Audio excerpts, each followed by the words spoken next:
Salut tout le monde, bienvenue sur la chaîne de Alex JSP.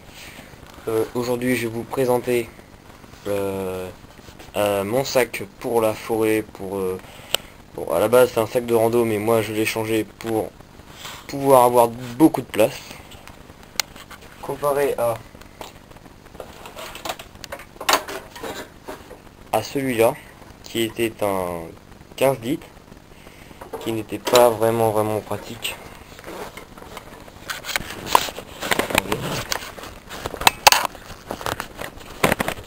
J'arrive pas à l'ouvrir. Voilà. Donc, en fait, à la base, il y avait juste une poche pour mettre une vessie à eau. Donc voilà, déjà, puis c'est pas très pratique pour mettre ce que je voulais mettre. Et là, il y avait une petite poche et une plus grande poche. Là, on voit pas très bien, mais avec la lumière. Voilà. Bref, il était trop petit. Alors moi, j'ai préféré opter pour un sac de rando. Malgré que je sois à vélo, ça va. Il y a une bonne ergonomie au niveau du dos. Donc, je vais commencer par là, parce que franchement, c'est le top. Voilà, donc là, pour la qualité, si on voit pas très bien, c'est pas grave, vu que le bon matériel ne devrait pas tarder. Et donc, pour les bretelles, il y a une belle épaisseur. On voit pas très bien, mais il y a une belle épaisseur. Elles sont réglables, on peut les régler. On peut le descendre là ou là. On peut mettre, il y a les repose-pouces, mais bon, à vélo, je crois pas que ça sert. Voilà, les bretelles qui sont... Attendez, pas très bien. Voilà, elles sont comme ça. Grâce à cette sangle là qui remonte. Pour faire une bonne ergonomie. Bon, ici, il y a un niveau là, vers le bas du dos. Sinon, il y a une attache pour le haut du ventre. Ici. Et pour le bas, alors là, il y a une belle épaisseur. Belle épaisseur, réglable, avec un clips, c'est rapide. Et dans cette poche, bah moi je mets le portable, une petite poche sur le côté. Ou appareil photo, ou caméscope. Bref. Ah oui, il y a une petite poignée. Mais bon, elle me paraît pas vraiment solide hein, par rapport à la taille du sac. Donc, les points positifs, moi, que j'aime bien, c'est l'élastique sur le dessus. Pour mettre une veste, un chapeau ou quoi que ce soit. Et vous verrez qu'il y en a un autre sous le dessus. Ici, une petite poche filée.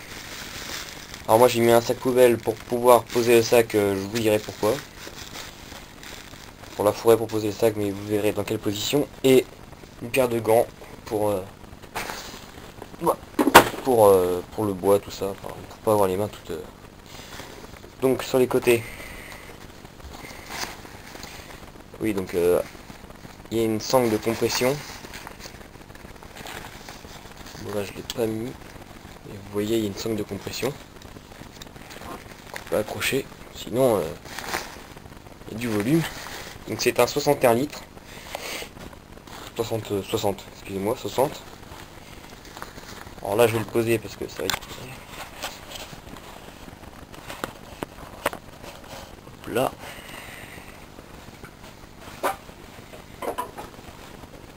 En espérant qu'on voie.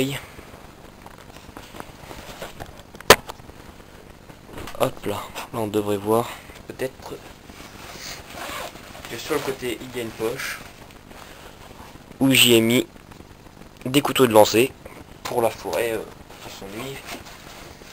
Mais bon, je m'en suis pas... Enfin, j'y arrive à en faire, mais en forêt j'ai pas vraiment encore essayé. Donc de ce côté là, donc si vous voyez, il y a les sangles de compression. Ici. Il y a aussi une sangle là pour aussi resserrer sur le côté, avec deux élastiques pour les bâtons de randonnée, mais on peut aussi mettre une hache ou quoi que ce soit comme ça à côté. Il y a à peu près 20 cm qui les séparent, c'est bon. Sur le deuxième côté, exactement pareil, c'est symétrique, regarde. Sangle de compression et encore une poche où j'ai glissé la scie Baco, magasin de bricolage. Celle-là, elle a... Donc, on voit pas, mais elle est tordue sur le bout parce qu'elle a servi, elle a beaucoup servi. J'essaie de faire vite. Bon, on va passer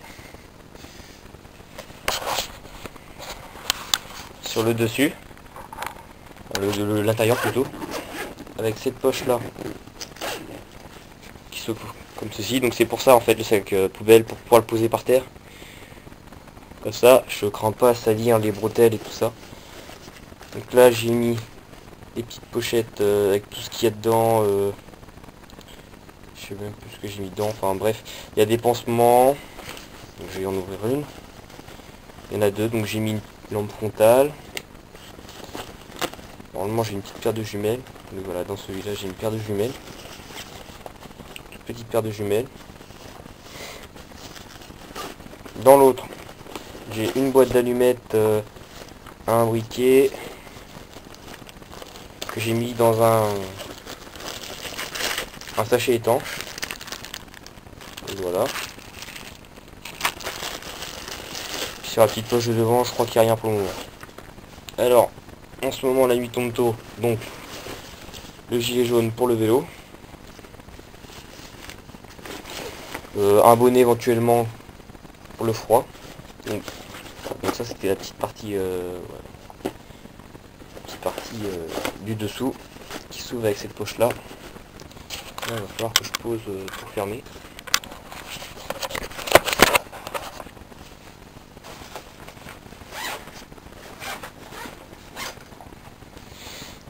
Après la partie du dessus. Donc là à mon avis on voit pas, si on voit un petit peu. Ne vous inquiétez pas, je vais prendre l'appareil juste pour... Donc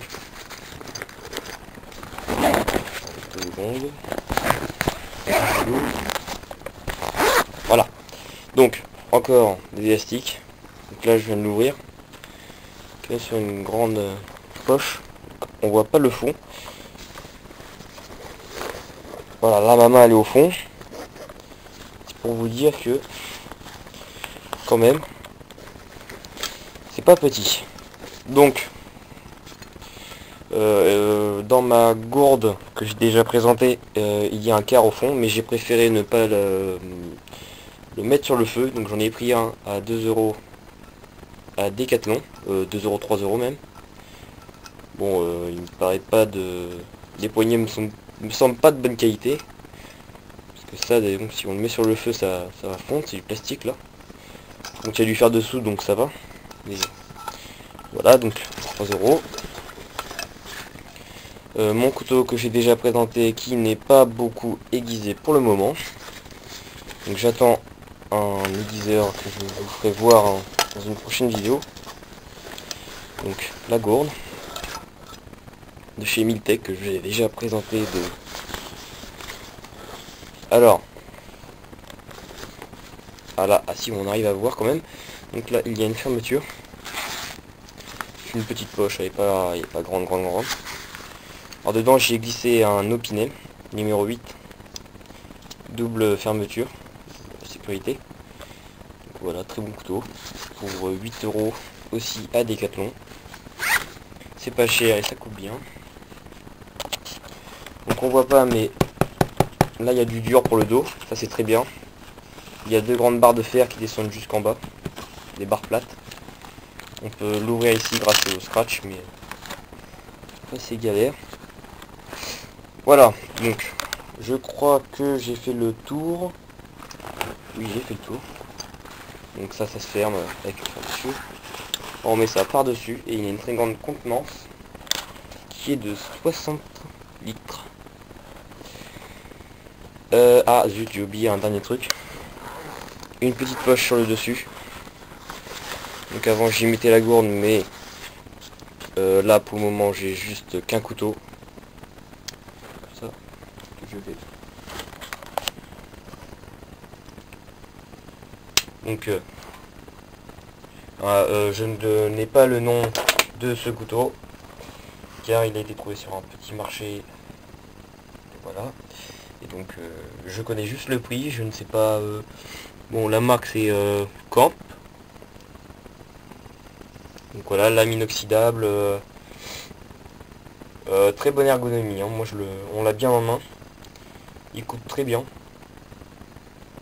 Et puis il a un beau design en bois, deux palettes de bois sur les côtés. Avec une sécurité sur l'arrière.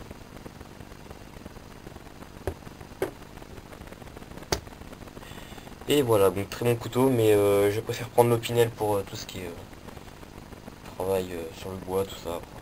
Lui c'est plutôt un beau couteau. Voilà.